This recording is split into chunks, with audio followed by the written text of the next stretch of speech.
Quran Wonders, Understanding the Teachings of Islam. Chapter number 17, Surah Al-Isra. Question number 7. What's the true sign of honoring parents as reflected in Surah Al-Isra? Is it option A, giving them expensive gifts? Option B, speaking to them softly and helping them daily? Option C, making decisions without asking them? Option D, showing love only when others are watching? The correct answer is option B, speaking to them softly and helping them daily. In Surah Al-Isra, Allah commands not just kindness but humility and gentleness towards parents, especially when they reach old age. Even the Prophet Muhammad ﷺ, the most noble in character, was reminded to treat his parents with mercy. This reflects a deep divine standard of love beyond words. Allah is teaching us that honor is not loud. It's gentle hands, soft speech, and silent prayers for those who once cared for you. So in your daily life, don't raise your voice, raise your service. Be there in their weakness like they were in yours. Question number 8. What does Surah Al-Isra teach about where to begin your charity? Is it option A, with strangers only? Option B, with travelers first? Option C, with distant nations? Option D, with family and the needy? The correct answer is option D, with family and the needy. Surah Al-Isra guides believers to start charity with those closest, especially the family, then expand to others like the poor and travelers. This mirrors the mercy shown by Prophet Muhammad ﷺ in caring for his relatives and the vulnerable around him. The early Muslims were taught to embody this balance between kinship and community. Allah subhanahu wa ta'ala is teaching us that true generosity begins from within, starting with those near, then reaching far. So in your daily life, before giving to causes abroad, look around. Is your sibling in need? Is your neighbor silently struggling? Today, check on one family member and offer what you can, a meal, a kind word, or real help. Let your giving start from the heart of your home and let it ripple outward. Question number 9. What does Surah Al-Isra teach us about giving? Is it option A, giving with strangers first? Option B, give only when asked? Option C, begin with your own family and then others? Option D, keep charity private only? The correct answer is option C, begin with your family and then others. In Surah Al-Isra, Allah reminded us through the legacy of prophets to care for your closest ones first. Charity is not only a social act, but a divine command rooted in justice and love. Surah Al-Isra builds a clear path towards family, relatives, the poor, and the travelers.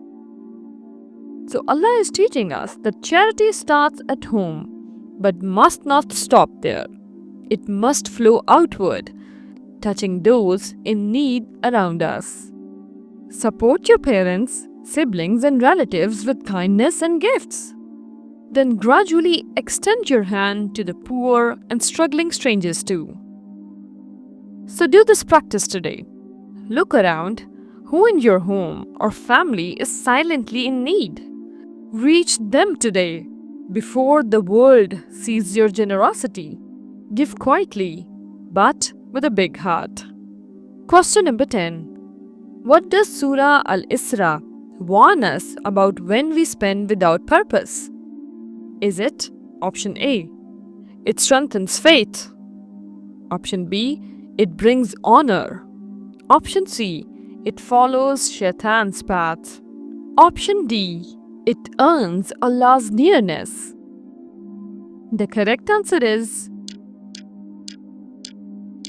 Option C, it follows shaitan's path. In Surah Al-Isra, Allah reminds us that wastefulness is not just a bad habit, it spiritually aligns us with shaitan, who was ungrateful and arrogant. The early believers were taught to value every blessing as an amana, trust. This guidance shaped a community of mindful and grateful hearts. Allah is teaching us that spending without purpose or need is not neutral. It spiritually disconnects us from Allah and brings us closer to the ways of shaitan. So be conscious with your money, time, and energy. Avoid showing off or living beyond your means. Remember, simplicity brings peace. Question number 11. What does Surah Al-Isra teach us about the way we use our money? Is it option A, always save and never spend? Option B, give away everything you own? Option C, balance between saving and spending? Option D, avoid helping others completely? The correct answer is Option C, balance between saving and spending. In Surah Al-Isra, Allah addresses how people deal with wealth, reminding us through the wisdom given to the prophets that neither greed nor wastefulness brings peace. This guidance came in times when economic imbalance caused deep societal harm.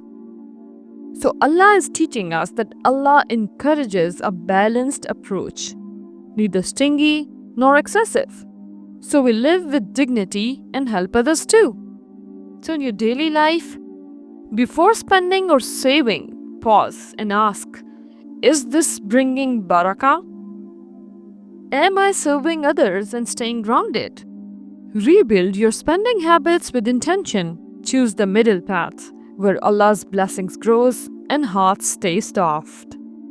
Question number 12. Which action does Allah forbid when it comes to fear of poverty? Is it option A, killing children out of fear?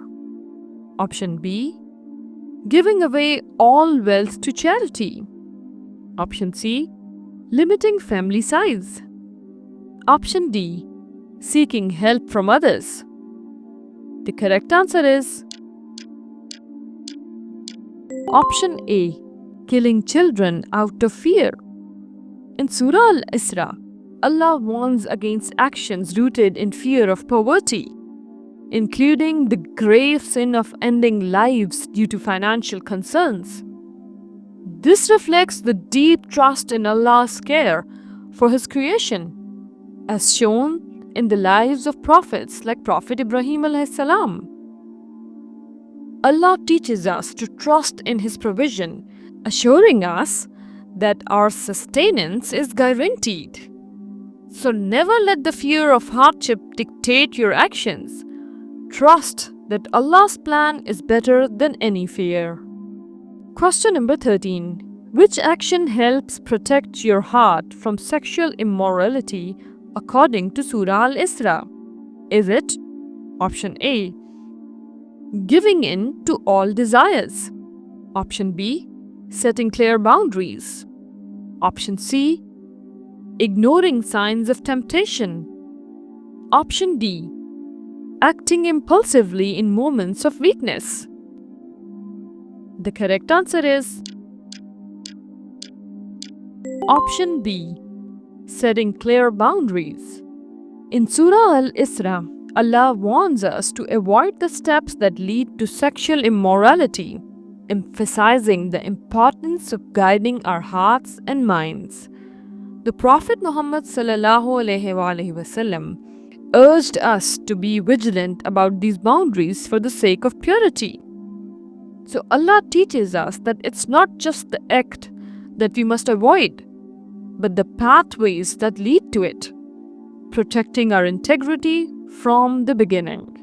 So, in today's world, set boundaries for yourself, whether in relationships, media consumption, or conversations, to protect your heart from temptation. Reflect on your own boundaries today. What steps can you take to guard your purity? Stay vigilant and protect your soul.